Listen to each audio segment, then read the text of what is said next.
Sourdough Sam. No, Sourdeath Sam. Sourdeath Sam. Sourdeath Sam. Sourdeath Sam. Disrespect to Sourdeath Sam will not continue. Do you want to feel like a winner, Daddy? Call 1-844-995-0568 and make all your fantasy dreams come true. You want a nasty sleeper? Players who will make you moan in ecstasy. Call 1-844-995-0568 and leave a message right now with any fantasy questions you have. That's 1-844-995-0568. Whatever is on your mind, I can't wait to hear it. Yo.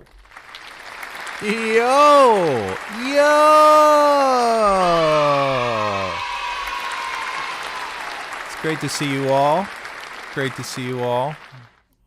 Glad you're here. We got a lot to cover, including a bombshell Brandon Ayuk update. Yes, sir. Maybe you've heard of him. Yes, sir. Wide receiver for the 49ers. How you doing, y'all? It's getting close. We had a preseason game, our final preseason game against the Raiders. Score there was 24-24. It was my favorite thing in the world, baby. It was a tie. Couldn't have been happier with that result. If there's one thing I love on this planet, it's a fucking tie. Yes, sir. Yes, sir.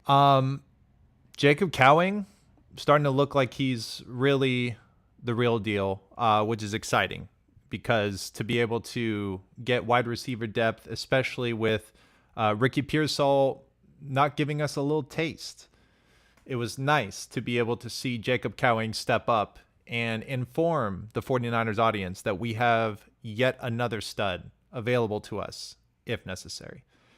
So that was beautiful. Joshua Dobbs, 8 for 10, 72 yards, 1 touchdown. That touchdown, unsurprisingly, to Jacob Cowing, who had 3 receptions for 39 yards as well. And Jordan Mason, JP Mason, who clearly is making the case that in the absence of Elijah Mitchell, which we'll get to in a second, that we have a formidable, beastly runner with him at number 2 in the running back room. Obviously, some of the cuts were very interesting. And honestly, I think out of the cuts, perhaps who was left on the roster ended up being a more interesting conversation. Well, first we'll say the Elijah Mitchell, season-ending IR. I believe many of us were a little surprised to see that. I certainly was. It's a bummer. I think JP Mason really stood out in preseason and reminded us why the Freemasons hive is so on fire about him. But Elijah Mitchell has certainly produced for us many a time, and he will be missed. And certainly that's depth that we would have much preferred to have had. So that was one big surprise. You want to know another big surprise is what the hell is Ambry Thomas doing here, man? Crazy, dude. And you know what else? Ronnie Bell. That was a surprise. There's a lot of roster gymnastics that can sometimes take place at the beginning of a season. I have to imagine that perhaps this is part of that equation. But, credit to them. As much as I would like to nitpick and muse about with respect to their situation, it's nice to see some players gainfully employed. Are they the players that I would have kept on the team? No, but I'm wearing a Garfield shirt in a YouTube studio right now. All right, I'm not calling the shots. You don't want that from me. You don't want that. The audience does, but you don't want that. So here's what I'll say. With any preseason, you would hope to see the ascension of talent rising up to the challenge, of rookies getting more comfortable. And all in all, I think we did see that. Like, I think at the end of this preseason run, I felt really confident about the folks that we had drafted. It was a bummer to see some of them leave, which, again, there were some surprises. But Dominic Pooney, probably the MVP of this preseason. Yes, sir. Yes, sir. We are so blessed to be able to have a guard who indisputably was worthy of a starting role at that position. I can't tell you how stressful it is to hinge the success or health of Brock Purdy. I can't tell you how stressful it is to hinge that on someone we don't really trust. Now, Dominic Pooney is new. There are a lot of unknowns here, but really impressed with what we've seen. The consensus amongst the people who I know love to watch the big boys really liked what they saw from Dominic Pooney. And so you've got to be pleased. You have to be thrilled that we were able to hit on a draft pick at a very important part of our team. Arguably the weakest part of our team, period, before the draft. So now we have the concerns of what's going on with Trent Williams. Of course, Ayuk, which major update coming up on that. But Trent Williams is an interesting case. This team is not going to function.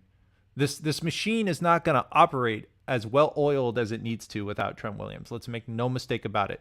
The run game is going to suffer. The pass game is going to suffer. You can find someone to try not to let the flood come in, but that pipe is going to be leaking all day, every game. There is no way to replace what Trent Williams does on that line. So let's hope that gets cleaned up. Let's hope whatever contractually that needs to get handled gets handled. Look, easy for me to say, right? Again, Garfield shirt, YouTube studio. But I am commanding that somebody do something about it. Yes, sir. Yes, sir. I got powerful friends. I do. I have powerful friends. I have one friend actually who happens to be very powerful on the team. His name is Kyle 5000.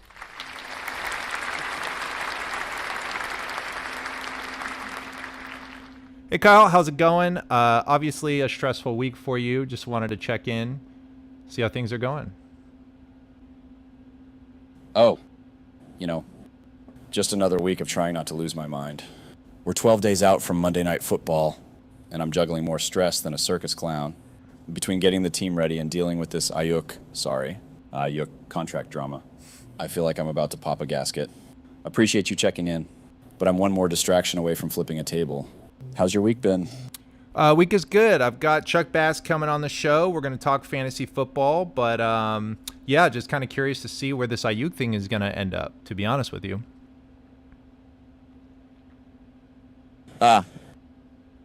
So you're bringing Chuck on to talk fantasy while I'm over here dealing with real football chaos. Mm-hmm. Sounds like a good time for you. At least. Honestly, with Ayuk, yeah. I'm sticking with Ayuk. It's growing on me. Who the hell knows where this thing is going to end up? My gut says he's going to come to his senses, get his ass back to practice, and we'll all move on like nothing happened. But until then, it's just one big headache. Chuck's probably got some wild takes on this, though. If he's banking on Ayuk in fantasy, he might want to keep an eye on this mess. Make sure to tell him I said that.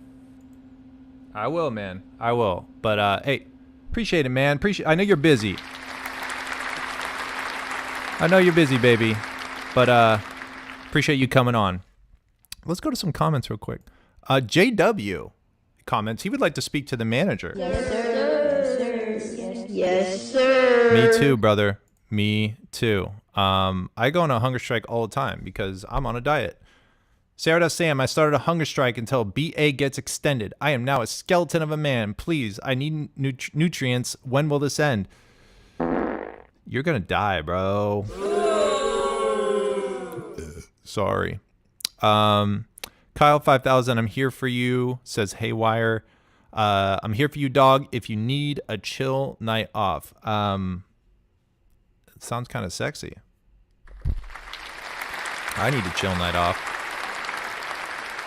And we got Diego Figueroa, clearly a wise man. He says Sourdeath Sam for GM.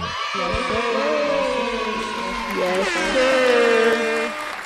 He's not wrong, folks. I got plenty of good ideas. First of all, I am so glad I'm about to go on this fucking rant. Ooh, brother. Ooh, brother. Yes, sir. Yes, sir. I'm about to rip your fucking asshole open, Yes, 49ers. sir. Look, your season ticket holder gifts are atrocious. They are so beneath what this organization is capable of. You are the fucking 49ers, brother. You are one of the most storied franchises in fucking human history. And what do you dole out for season ticket holders?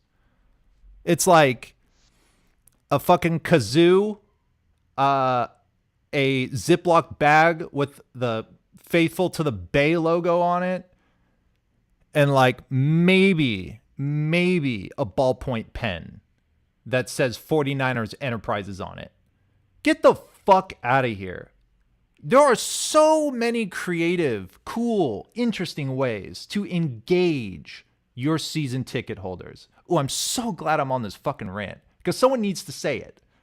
There are so many cool ways to engage your season ticket holders that you continue to gouge prices on perpetually every year in a stadium where they fucking melt because you refused to change the design of the stadium from when you had it by the fucking water in San Francisco to when you moved it down to Santa Clara. So at minimum, I am begging you, spend a little money to make the customer experience of lining your fucking pockets a little bit more enjoyable, because it drives me nuts to see other teams, namely the Raiders, have way better season ticket presentation than you guys. So I'm begging you. I don't know if you're just waiting for a Super Bowl or what, but I'm going to soapbox this motherfucker till the wheels fall off, because that shit ain't right. Haywire says, get they ass. They ass just got. Yes, sir. Yes, sir. All right. Jets are cool. I know why you're here. All right. I know why you're here. Yes, sir. Yes, sir. Well, you're here for Chuck Bass, and you're also here for a Brandon Ayuk update. What do you say, audience? Should we do it? All right. This fucking audience so demanding. All right.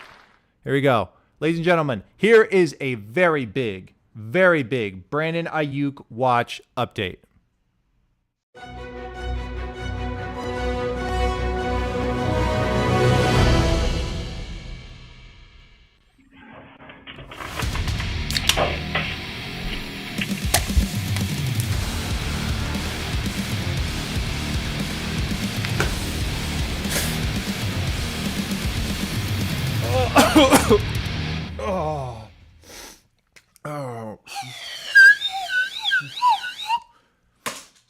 Fucking nothing has changed, dude. Nothing has changed. Not a single thing has changed. We left off right where we left off last week. That's your Ayuk update. All right, so stop fucking asking me. Yes, sir. Yes, Oh, sir. God. I'm so wet right now. It's crazy. All right, well, ladies and gentlemen, 1 second here. All right, ladies and gentlemen, I'm going to switch my audio and I'm going to bring on a very special guest. You still there? Chat, I love you. And I got a friend. And this friend's motherfucking name is Shit Bass. Oh, let's fucking go. Yes, sir. What's up, buddy? Oh shit, I muted you. My bad. You're interrupting my flow. Hold on. All right, now you're back. I think.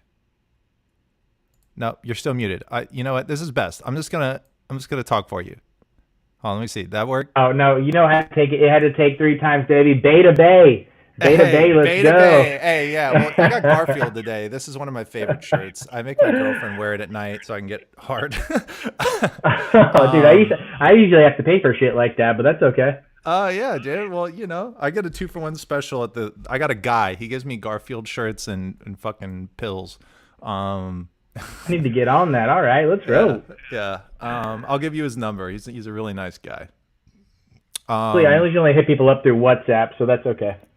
That's cool. Yeah, WhatsApp. I just use Facebook Marketplace. Yeah, the go-to. I keep getting ghosted on Facebook Marketplace. I don't know if it's like the white guy who's looking for like Instapots or what, but I mean, I think people have just had enough of my bullshit. I think the trick is you have to threaten. You have to have a threatening aura, and then they feel compelled to answer your questions. Tough because I'm clearly the most amicable looking guy you've ever seen in your life. But who's gonna buy that from me? Yes, It's true. You're an absolute mensch, and we appreciate you for coming on.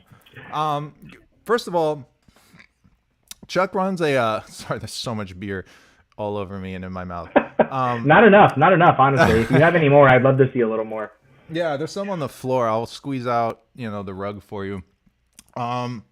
So you have a podcast of yourself, I believe. This Guy Sucks. Is that correct? As the rumors are true, I do have a podcast. Feels terrible to say out loud, but yet again, here I am, ready to fucking rock and roll. I do some fantasy bullshit. Mainly, I just get online and spout about, interest rates and local politics. Love it. Well, we're here to talk fantasy football, and we're very excited to have you because all my friends have a 49ers bias. Now, speaking of 49ers bias, before we get into our topics for the day, can you give me some insight into the 49ers players that excite you and the 49ers players that you personally opt to stay away from? Really weird year because the 49ers, like 10 times, would have won the Super Bowl last year and nobody would have a fucking single negative thing to say. But because they've been so steady for so long, everyone's looking for the new hot young piece of ass. And guess what? They're not out there. 49ers are still king when it comes to fantasy football, and they're all priced beautifully. Christian McCaffrey, he's going to be on the Mount Rushmore of fantasy football players. Take him with the first overall pick. If he falls to you, 2, 3. If you're in a league where people are smoking crack for fun, take him at 4. Let it ride. Deebo Samuel, Brandon Ayuk. I just did a draft tonight where Brandon Ayuk fell into the 4th round. That's crazy, people. Wow. Deebo Samuel still going pretty strong. He's going to be an excellent addition. 3rd round, maybe 4th if people are skittish about the injury history. They're misinformed. They're going to have a bad time. And George Kittle, he's been around for so long, it feels like, that people are like, oh, let me get some Trey McBride. Oh, let me get some Brock Bowers. No. George Kittle is going to fall to you at the right time. 5th round, 6th round. Shit, sometimes 7th round. Like I said, if you're playing in a league where people are risk averse, you're going to reap beautiful rewards this year because what are the 49ers going to do? They're going to run it back because they're going to beat almost anybody anytime they do the same shit they did last year. Totally. I always get worried with George Kittle. He's one of those players who, in like the first half of the season, you'll kind of poke him with the stick and hope he gives you the points you want, and he doesn't. And then right when you forgot about him or right when you're about to quit, there he is. He shows up and he's the fucking man.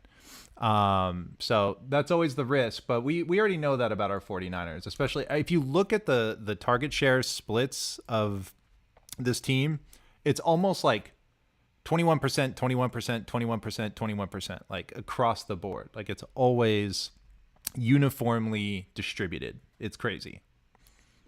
Extremely high EPA per player, which means, which obviously everybody knows, right? This is the most well-oiled machine of well-oiled machines. And so you don't really have to worry about, dry spells because everybody shows up when, their number's called. I do have to ask you, Is the receiver's curse going to be a thing? With Ayuk? Netflix show. Oh, the receiver's This is uncharted territory here. We don't know if this could possibly be a wrench. It was a wrench for the quarterbacks. You know, Kirk Cousins, Patrick Mahomes, and Desmond Ridder did not have Marcus Mariota obviously gone, but like it was a nail in the coffin for them last year. Here's what I'll say.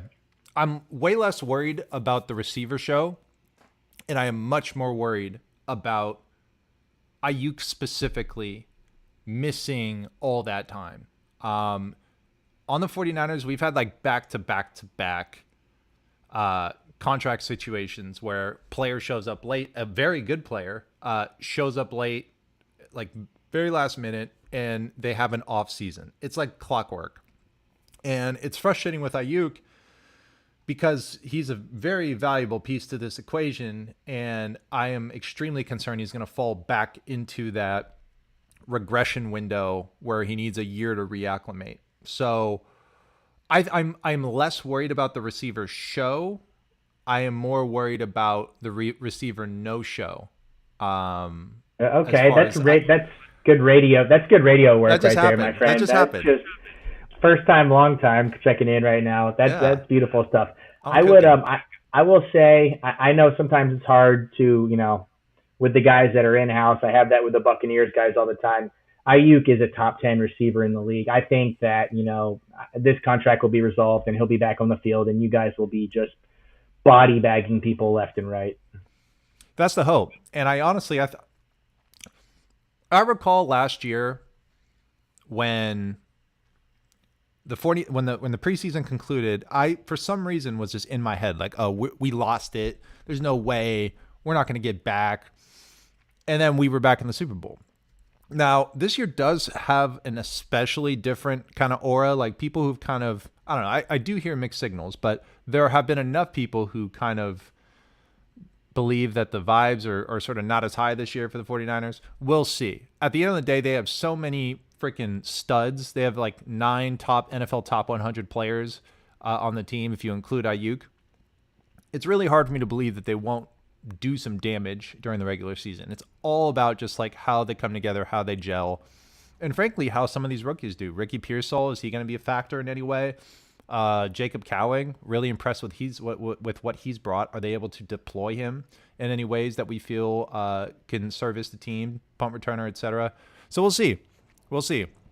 I have one comment here. Bro's cooking. Oh, thanks. Okay, so let's go into my first question, which is, all right, CMC, we already agreed. He's consensus number 1 pick. If he's not available, who are the players that you're looking at? Say that, you know, hypothetically speaking, somebody says CeeDee Lamb was nuts last year. I want to go CeeDee Lamb number 1, or let's throw all that aside. Let's say you're picking from the 6th pick, right? I love Amon-Ra St. Brown this year. I think he's going to be absolutely amazing. I love teams who had an amazing season the year before and they're not doing anything different. Jamison Williams, even if he takes a step, he's not going to command more targets. He's just going to be fun in the offense. It's going to continue to funnel through the run game and through Amon-Ra St. Brown, maybe a little Sam Laporta here and there. So he's going to lock it down. In the first round, I think people have a misconception about what you want your players to do.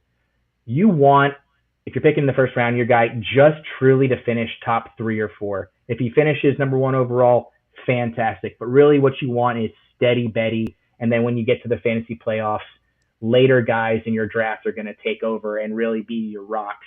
There's nobody with a more steady situation in the first round than Amon-Ra St. Brown. Not Tyreek Hill, not CeeDee Lamb with the shit that's going on in Dallas, not Justin Jefferson, not Jamar Chase.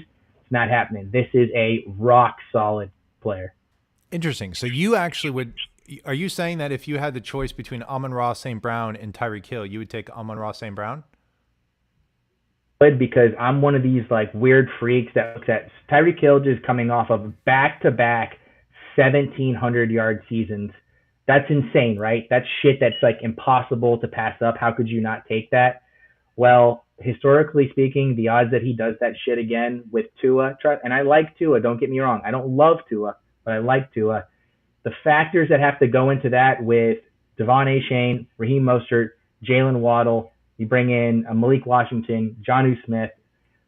Tyreek is the focal point of the offense, but if you're just talking about, those vibes you get when you're playing fantasy where like something in your stomach is telling you, it's hard to put the analytics to face. Sure. This is one of those. I'm not taking him over CD, but I'm taking him over Tyreek. Got it. So it seems like it's CD, Amon-Ra, Tyreek. That's sort of your order that you've set.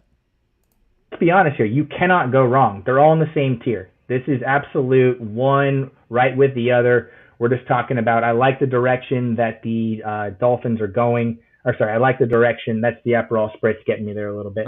I like the direction that the Lions are trending. I don't like this stuck in the mud stuff that I think the Dolphins are about to find themselves in between a rock and a hard place. Totally. Okay. So there's your verdict. CD, Amon-Ra, Tyreek, in that order. You heard it here first. Now, let's talk about the players that give you the ick. Who are the players that you want to avoid? Who are the players who, when you see them pop up, you're like, I wonder what sucker is going to get them? And part of that equation, of course, is based on the average ADP, perhaps. Maybe they're not a bad player, but maybe they're overvalued. It's like, you just nailed it. You just literally took my line. Now I'm going to look like a copycat bitch. No, we don't hate players. We hate players at cost. And at cost is going to be crushing people this year. I'm going to give people a couple funky ones, all right? And I want people to continue to do some research on their own as they investigate this. Puka Nacua is having some knee issues, folks. And it's a little under the radar. And he's going at the end of the first, early second. This could end up lingering problem for them. Anybody who's a medical doctor, can you be anything other than a medical doctor? I guess not. I don't know. You could be Dr. Dre in theory. You could be Dr. Dre. That's right. They seem to have a little bit of hesitation. He's not practicing consistently. He's a little bit limited. They're saying he's not, but people who are actually at the practice observing reports are saying that he's not competing like the rest of their wide receivers core are. I would be a little hesitant. If he falls in your drafts, maybe that's something I'd feel good about upswing wise, but that's something I don't love. Josh Jacobs is another one who's going in that second, third, who I think people are going to believe that he's going to be the same bell cow that he was in Vegas. It's not the case. It's not how Matt LaFleur runs his offenses. How much better Aaron Jones was than A.J. Dillon is obvious. However, they didn't have a single season where they were both healthy, where Aaron Jones out-carried A.J. Dillon more than 30 attempts. I mean, they like to run out secondary running backs. So I think people are thinking they're getting this gem in the second round that's not going to be there. Another one I don't like at all, and today really smashed it for me, is Pacheco. Isaiah Pacheco had the most volume-driven season you're just ever going to see from a running back last year. And Patrick Mahomes, because of his greatness, teams are playing three deep against three high safety against him, and literally just the box is open for Isaiah Pacheco to run. He was 27th in success rate and 26th in EPA per rush. That's not good. That is below guys that would absolutely blow your mind. And they bring in Samaje Perine today to kind of, shore up that third down Jerick McKinnon role that, we're kind of used to them having a little bit of a mixed backfield. I have to say something right now. Go ahead. I was never excited for a running back more than I was in 2018 for Jerick McKinnon on the 49ers. Me too, Going into that year, I was just devastated when he tore his ACL. That was an all-time moment for me. It's so funny you say that. I was so stoked for him. And he just seemed like such a vibe. I would just watch his mic'd up on the Vikings and be like, oh, this dude's hilarious. This guy's such a fun guy. What could ever go wrong? And of course it was anything that could go wrong went wrong. And the Spark Score champion, killing it in Minnesota, going to come over. He was going to be like everything we saw from Matt Breida, Tevin Coleman, Mostert, all of them combined. He was that running back, and it just got taken from us. He was. The plan for him is now the Christian McCaffrey cinematic universe. That was the plan. And it's a shame because you're absolutely right. That's a very deep cut. And I have a friend, Jason Aponte, who would very much appreciate you bringing up Jet McKinnon. Good. That's just good times. Good times to be had. It's going to be a funky year. I would say this, if you're looking for guys this year, if you're going through your draft and you're wondering really whether or not I should draft this person or whether or not I shouldn't, I would probably say you shouldn't, because there's so many guys this year that are going to make you happy the second you see them available, that I would let your heart take you this year more than any other year since I've been playing. Got it. Well, any other players besides Puka and Pacheco that stand out to you? We can kind of run the gambit on this one. One that's been really rubbing me the wrong way that I think is another little funky one is James Cook, running back from Buffalo. James Cook was kind of set up for what was probably a career year last year, and it was kind of hit or miss. He had some big games. He had nice volume stats at the end of the year, but he didn't have a lot of spike weeks, which is kind of what you need, right? Especially where he's being drafted. He's being drafted in that, maybe late third, early fourth round this year.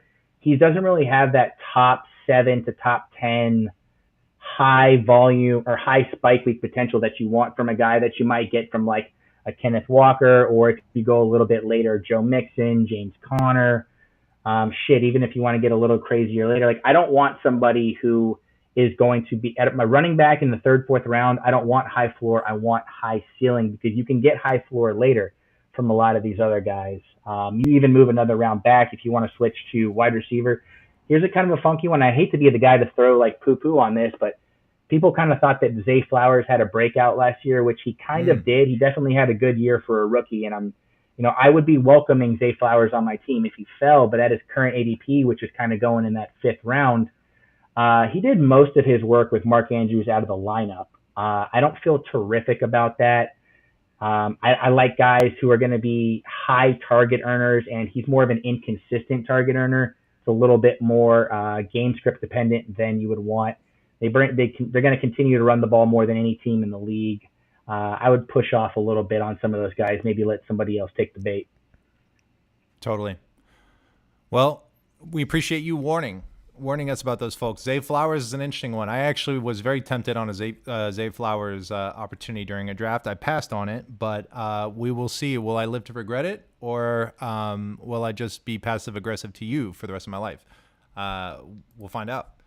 So here's one I'm really excited about, because this is one I ran into pretty consistently in my draft, and I guarantee you anyone who is watching right now is going to run into this conundrum as well, which is there are a lot of running back by committee situations. What we're going to do here to sort of keep it moving is I'm going to just sort of give you the rapid fire of which team, which players, and you tell me which decision you would make based on value.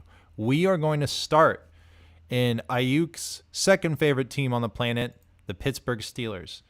Najee Harris at RB24 or Jaylen Warren at RB32? Go ahead and take Jaylen Warren here. And trust, this is one that I just flipped on recently. I was feeling good about Warren. The injury happened. They weren't feeling very optimistic about his availability for week 1. But apparently the recovery's been going strong. Warren is just a better player, and this is Arthur Smith coming over from Atlanta. They have no problem rotating running backs when one of them isn't Bijan Robinson. This is not going to be last year where everyone's pissed off that Najee Harris isn't getting the volume that maybe Bijan should have gotten last year. Warren's a better player. He's better in space. He's much more creative in the passing game. He can run routes down the field. Najee's a bull. And this offense is about to be stuttering all year. They're going to need explosive plays. Warren's the play here. Yeah, I have a friend who happens to be very deep in the sort of Steelers sort of universe. And when I asked him this question, he said Jaylen Warren as well. So for what that's worth, it looks like the consensus here is if you can wait and still get him, Jaylen Warren over Najee Harris. Next, we go over to the city of Cincinnati, Zach Moss at RB27 or Chase Brown at RB37. Like same division, same tail. I'm taking Chase Brown again. I like his versatility and what he's going to be able to add. Zach Moss is a good player, and he's going to do exactly what they want, which is take rushes on first, sometimes second down. He's not going to be able to pull more than 4 or 5 yards a game. It's basically what Joe Mixon was doing, only he's not nearly as talented as Joe Mixon. It's why in 2022 that Samaje Perine had more RB1 finishes than Joe Mixon did. It's because they were able to get Perine out in space and let him work and have some high volume games from the receiving perspective. This is not Zach Moss's bag. So I would take the flyer on Brown at RB37 with the hopes that he can maybe be a high-end RB2 as opposed to Zach Moss, who we know probably won't be worse than RB32, but does not have the ceiling of what people are hoping he will be. Very interesting. I have Zach Moss on my bench in one league, and that's he's gonna have weeks. Yeah, that's probably the only player, honestly, on my whole team that I'm like, we'll see. So he's gonna score 2 touchdowns week 1, 40 yards and 2 touchdowns, and you could trade him immediately. Perfect. That's actually really good advice. I'm going to take you up on that because none of my friends watch my fucking show. They don't care about me. So they're lost. Okay. Los Angeles Chargers, coached by one of my fucking favorite people on the planet, Jim Harbaugh. We have Ravens backfield West, Gus Edwards, RB35, or the oft injured but potentially very talented J.K. Dobbins at RB41. Who are you taking? Because for J.K. Dobbins to go through what he's gone through and to burn as many people as he has, although not his fault, nobody's get fault in injuries, you hate to see him going so close to Gus Edwards. Value-wise, I got to go Gus. That line is beefed up. They're going to run you know better than anybody how good Greg Roman and John Harbaugh are at running the ball. I want Gus Edwards, who should be healthy, who should get not just the high value touches, but will probably be the guy who is handling the majority of the volume in this offense and is really the best bet if you're talking about the ADP here, right? Like if Gus Edwards was going RB24 and J.K. Dobbins was going, RB41, 46 even, I'd say Dobbins is the better bet ROI-wise. But they're just too close. Give me the safer choice. Give me the guy I know can handle the volume and can take a beating. Totally. So if you're looking at your players that you've got ahead of you, ready to be drafted, and these two are available, take the safe bet, folks. Gus Edwards. Yes, sir. Yes, sir. Now, the team we were just talking about with Amon-Ra St. Brown building up on where they left off. And now the question once again rears its head. Jahmyr Gibbs or David Montgomery? And you're like, Jesus at the wedding, saving the good wine for last, man. This is the tough stuff right here. I got one more after this, but this is what I'm excited about. No, you're ramping up for sure. You're not making it easy on me. I would have poured a little bit more champagne in my glass had I known this was coming. You know what? I'm just gonna say with the muddiness at RB this year, give me Gibbs. Give me Gibbs, especially with the dip that you're able to get right now from his hamstring injury that people are a little overblowing. He's a guy that can do things that very few running backs in the league can do, not just from a play standpoint, but from a point scoring standpoint. David Montgomery is going to be a little bit more touchdown dependent. So I want these guys that can separate themselves in their overall game from their rushing, receiving ability, third down, everything that you're going to want. David Montgomery is an amazing value on drafts. However, there's about 10 David Montgomerys in this year's draft, whether you're looking at like a Najee Harris, like a Zamir White, like a Raheem Mostert, like a Tony Pollard. You're going to be able to get that value in those, 6th, 7th round. Jahmyr Gibbs is a guy that when he's rocking and rolling, you're looking at peak Alvin Kamara. He would be a top 6 to 8 pick regardless of the format. So I'm looking that direction, especially PPR, full PPR formats. Yeah, no, I mean, I think the good news for anyone who's in a fantasy draft, I mean, I'm only speaking for myself. So if I'm full of shit and your stats say otherwise, feel free to just let me know. But this particular case, it feels harder to lose. Like I do feel like they both can give you, because I had Jahmyr Gibbs last year in some leagues, and I would have games where David Montgomery was taking everything I wanted. And then there were games where Jahmyr Gibbs was getting the lion's share of the points that day. And I'm sure David Montgomery would have loved some of that. But at the end of the day, it always felt pretty well balanced. And I think between the two of them, you will be left with a talented backfield that one way or another in the season is going to get you some results. Talking about what I think some people forget is the focal point of this Detroit Lions offense is the running attack. They have Amon-Ra St. Brown. They have Sam Laporta. They keep hyping up Jamison Williams. This is a run or team, and they can hit you in a lot of different directions. And they're bringing back Ben Johnson. I mean, we talked about the 49ers and how, their core strength is their ability to run over offenses. Christian McCaffrey faced the most 8-man boxes of any running back in the league last year and was still as productive as he was. This is something the Lions are really trying to mimic, and they do a really good job of it. So I love both of these, and they both represent different builds, right? Jahmyr Gibbs, you can kind of take him as a corner piece, and then you can smash wide receiver, or you can smash wide receiver early and know you're going to be able to rely on David Montgomery once you get to those mid rounds. I mean, fundamental pieces. Totally. Well, we got one more. Tennessee Titans. Tony Pollard or Tyjae Spears. Pollard here, which is such a funny one because, he's one of the more sour grapes of last year amongst the entire community. And, for good reason.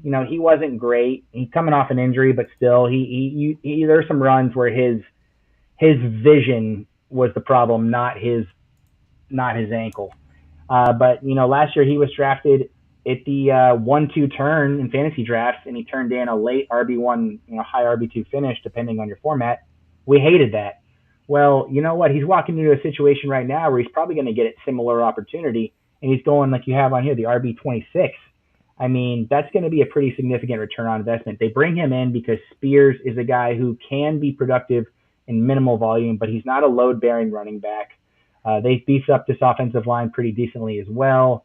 They bring in Callahan as the coach, who I love. I think that's an excellent opportunity for Pollard to kind of get working in space, very much like how they use Mixon outside zone action. You guys know how that works for some of these guys. So give me Pollard, give me the high upside there. Spears is going to be a pop start here and there, maybe a couple games, but nothing more. Got it. Tony Pollard. All right. So now we move on to our final, but probably most fun of all, which is, who are your secrets? Who are your sleepers? Who are the people where you are so tight-lipped about it until the draft is over and you see that you're about to pick them and you go, I'm about to screw you guys with this pick? Guilty pleasures. Yes. Guilty pleasures are the fun ones because it's almost like you don't even want to talk about them. And I'm on public access right now. That's true. I am putting you in a compromising position. You are putting me in a compromising one, but it's funny. And you know what? I like to have some fun. There are some guys that are going late that are disgusting that I think have an opportunity to be contributors to your team in ways that are not going to make waves when you look at the grand totality of your season, but more like that guy got me through a week or he got me through 3 weeks, right? Quentin Johnston, wide receiver, San Diego Chargers. I can't help myself. I'm sorry. I think that he's going to have an opportunity to emerge here, mainly just because I don't think that there's anybody else on this team that is going to put themselves in a position to do so early. They're making a pretty damn concerted effort in the preseason and in training camp videos, everything, to put this guy in an opportunity to succeed. I think he's going to be able to give you some juice. He is the most reviled player from last year because he didn't really do shit. But, I mean, they didn't really put him in an opportunity to do shit. I think he can bounce back given the coaching staff, given the quarterback, given the lack of a Mike Williams, the lack of a Keenan Allen. Josh Palmer's a good player, but he's Josh Palmer. I really like Quentin Johnston this year. Got it. Who else? And on that topic, where does that leave their brand spanking new rookie wide receiver? Are you not a fan? glad. I just think it's going to take some time for him to come along. He's a little bit more limited than I think he's been led on to believe, and I think it's going to take him some time. I mean, God, the defensive backs that he's going to have to go up against in the AFC, True. especially that division alone, are going to be tough. I just think that he's a little bit. I think he's being already attributed as this like excellent slot receiver, or this guy who's going to be able to get open in space. Maybe a zone beater. He's just not really built for that, and the production wasn't there at Georgia to indicate that he's just going to be able to suddenly start doing that in the pros. Good prospect, and I think he's somebody who can be a contributor.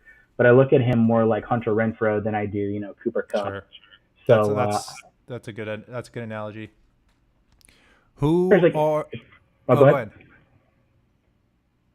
No, you first. I was going to say, well, if you're looking for like a running back and you want somebody who's like, okay, I need somebody who might be able to steal the job or a little bit, or somebody who might be able to pull some work away a little bit. Tyler Algier, people have, completely, it's the Bijan train and he's going, no, it's Todd Gurley time, 350 rushing attempts, 100 receptions. Tyler Algier is still going to be a part of this Falcons offense, and people are going to be like, they're going to think that's a throwaway pick. I would hold on to him. I would take him late in drafts. I would take him with the expectation that he's got vulture potential, and he's going to be somebody who's going to be able to, maybe get you those 12 to 14 points every now and then as a bye week fill-in, injury fill-in, kind of a bench stash. They're trying to put together something long-term there in Atlanta. This is not a win-now team. The Michael Penix pick is very indicative of that. And they've made it kind of clear, if you read the beat reports and you read the, Coach Speak Index, who does a great job on Twitter, they want Tyler Algier to be involved. They recognize the Bijan Robinson talent, but, a lot of teams, if they don't have, the opportunity to go win a Super Bowl right now, they want to preserve, their guys. Totally. It's funny. I actually saw you musing about him on Twitter, and that was the first time that I started doing my own research on him. So I do see. Well, first of all, you are more public on it than you think you are, and two, it is a very intriguing pick if it is available to you in the later rounds. One pick that stood out. I want to hear one more from you, but one pick that I want you to coach me on whether or not this pick was a smart pick or a bad pick. But with my very last pick in my most recent draft, I got Jalen Polk, and I feel really good about it. Should. The Patriots are doing like the most annoying thing in the world, where they're being scared to compete, which is not rolling out Drake May week 1 because they're concerned about maybe offensive line issues. I don't want to hear that. Get these guys in, get the reps early, let them rock. They're going to rock if they rock. That's not going to be on a bumper sticker anywhere. But if you're afraid about this guy getting injured because of offensive line woes, it's a losing mentality. Jalen Polk is excellent. He's a pro-ready wide receiver. He needs a quarterback who is going to be ready to make a mark, not just trying to make a roster next year, which is what Jacoby Brissett is. Jacoby Brissett's a nice player. He's a fine piece. He's probably one of the better backups in the league, but he's not a guy for fantasy-wise that is going to really win you weeks as far as the wide receiver production goes. Drake May in there, we're talking about last year's Texans from an excitement standpoint. And Polk definitely has the opportunity, like the talent and the opportunity there in New England to kind of maybe pull in some Tank Dell-esque weeks, if they let these guys cook. But they're killing me. It's a guy to hold on to for at least 4 weeks, because it might be week 2, week 3 that they start rolling out May. Maybe Brissett's a little bit banged up. Maybe they don't have a choice, and then you're looking at some pretty early explosion from a team that everybody's left for dead. Totally. All right, give me one last sleeper, and then we'll get to my favorite segment of the show. So one more juicy sleeper. Who do you got that could win your league? Gross pick. What's that? Pick. Taysom Hill. Gross pick of 2024. Get Taysom Hill on your rosters, folks. They did a transcript of the most listed players of head coach Dennis Allen's training camp, entire preseason, has been named by Dennis Allen 19 times more than any other single player in post-game pressers, in preseason post interviews. Taysom Hill is the Saints. This is a team that's going nowhere. They have no plan. They have no offensive line. They are devoid of talent outside of a few key. They have no depth.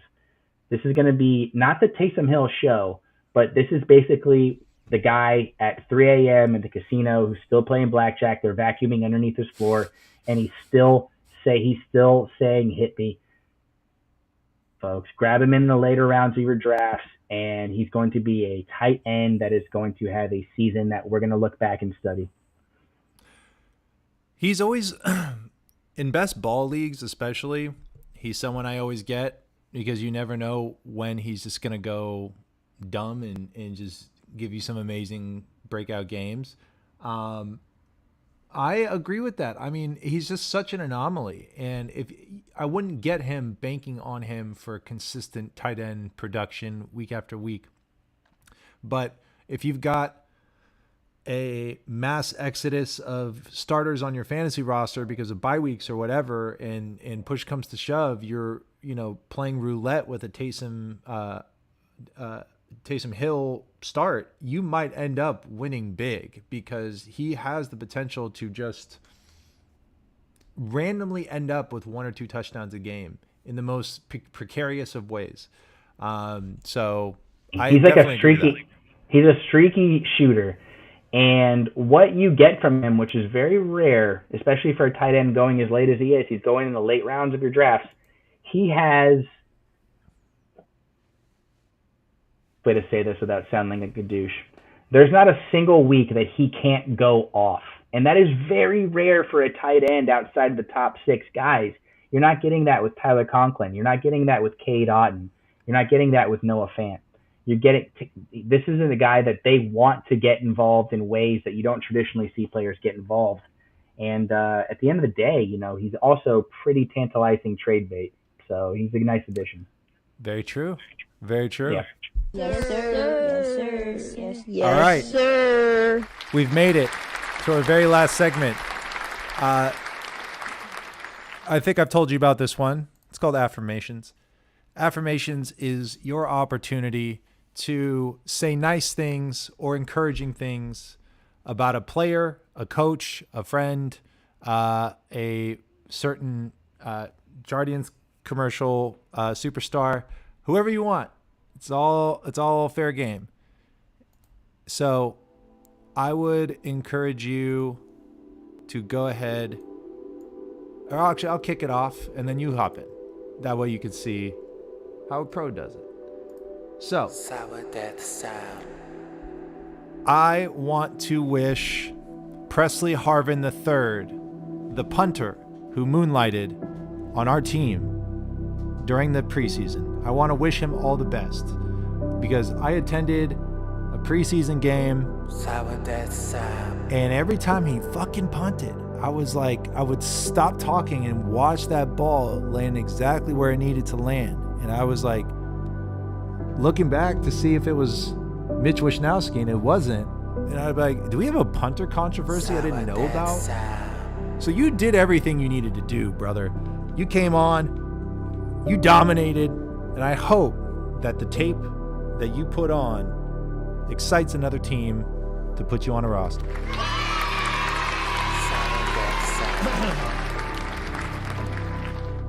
All right, you're up. Out my guy, the big hurt, Frank Thomas. Frank, you've been delivering eugenics commercials to us for a few years now, and I have to say the fact that not only do you have 10 different ones, but that you continue to bring on your boys, Doug Flutie, Terrell Owens, that lady on the golf course. I love every second of it. Look, a lot of these pro athletes, once they get to the end of their careers, they might be selling insurance in Burbank, or they might be opening up, a car wash in San Antonio, whatever they prefer to do. Some of them get arrested, who's to say? Frank Thomas is here to deliver us products that make our lives better. They enrich our beings from a molecular level. And you know what? I want to hear that from a guy like Frank, who's been a bigger part of my life than my primary care doctor, who has to see 60 patients in 30 minutes. No. I want my medical advice coming from guys that are physical specimens. And I thank Frank for everything, and he's on my television screen. Dude, that is so real. That's such a good one. I actually I had to change mine up because yours are so good. All right. I would like to okay, well first I'll preface this because I haven't had a chance to look at his Wikipedia. As long as he doesn't have any fucked up like criminal history or like weird like shit. Director Paul Verhoeven, who directed RoboCop. What a fucking interesting... I love you, bro. You got a really interesting filmography, which I appreciate. And I was watching one of your films yesterday, Basic Instinct, and damn, last time I saw that movie, I was a middle schooler, and the foreign exchange student who was visiting put it on the TV, and I got so scared when she was ice picking people that I closed my eyes, so I didn't get to watch it then.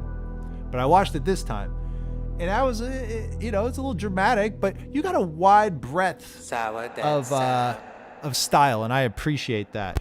Who goes Showgirls, RoboCop in the same filmography? Like, wild. I love you, bro. That's cool.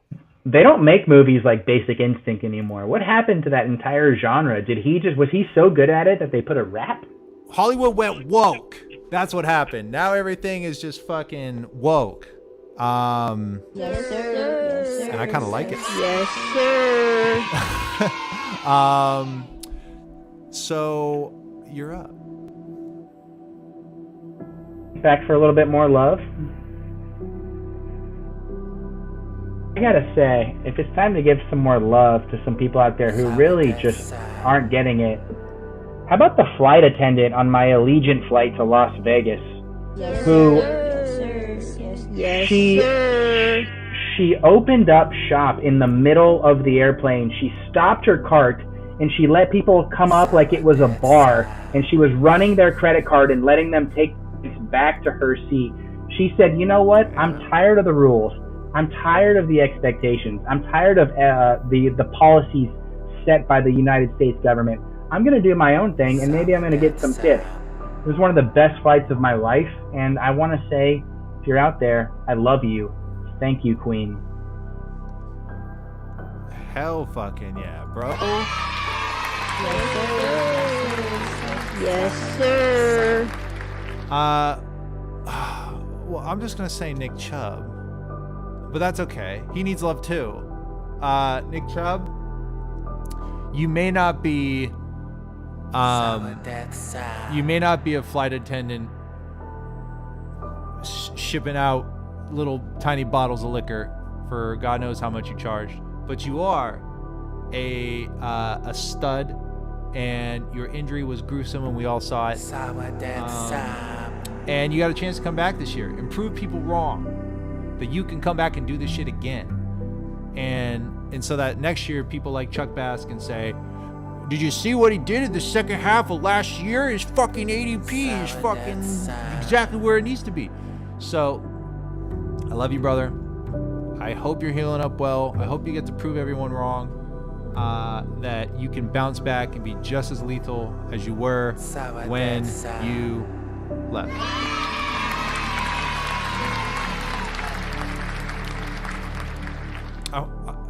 Do you have one more? Yours are so good. I feel like I somehow prepared and then feel like I didn't prepare. You're one-upping me on my own segment. I love it. Well, I'm following your lead. I've got one more here, and it's one that I think people have kind of forgotten about. Tom Cruise, we know. Look, we know, Tom. We know everything you've done. We know the personal struggles. We know the world you live in. We know everybody judges you, but God, can you do a stunt like nobody else can do a stunt? God, can you sir. smile?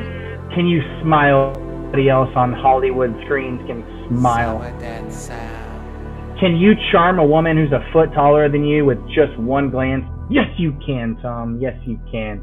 You are the shining beacon of the American underdog spirit, and you absolutely Sourdeath Sam. dominate the Hollywood box office. God bless you, Tom Cruise. Yes, sir. Wow. Brother, absolutely aced the affirmations assignment. Pulled up with so many characters that I wish I was around in my life, minus one perhaps. I'm inspired. And you were such a good guest. Thank you so much for coming on. I got Italian fingers. You were so fire. Any last words? Any last send off before I close out the show here? Absolute blast. I can't tell you how much fun this is. Truly, podcasts usually aren't hell even close to as entertaining as this, let alone, enjoyable. So thank you, John. There, go to gut. Let the heart drive you all the way. The noise is noise. Just pour a drink. Let that shit that's been sitting inside of you drive you forward. I need some water. Yes, sir. Yes, sir. Chuck, thank you, man. I know you stayed up late for me. You are not on Pacific time, but I appreciate it. Thank you so much for hopping on. I will let you off the hook to get some water, and I will close everybody out. Take care, brother. Ladies and gentlemen, what a ride. What a ride. It's always fun to have new friends on the show. It's always beautiful to invite new people to the table. And hopefully you got some good fantasy advice. I know I did. I think there are a lot of, I think sometimes you can feel over-analysis paralysis when you are in front of your computer and there's only 30 seconds or whatever, a minute to draft. Hopefully some of these tips can help guide you. And I think he's right. If your heart tells you grab a player, grab a player. One piece of advice I'll give you, don't be afraid to scroll down a little bit. There is a chance that the player that really is going to set some shit off for you might be a little bit of a scroll down. It may not be the next ADP best player available. So have conviction, be the GM you were destined to be. And ladies and gentlemen, I will see you next Wednesday. Hopefully there will be an Ayuk update of substance. Hopefully we will have everyone at practice, because in 12 days, we start our journey back at the NFL regular season. Thank you for coming, everyone. I'll see you next time.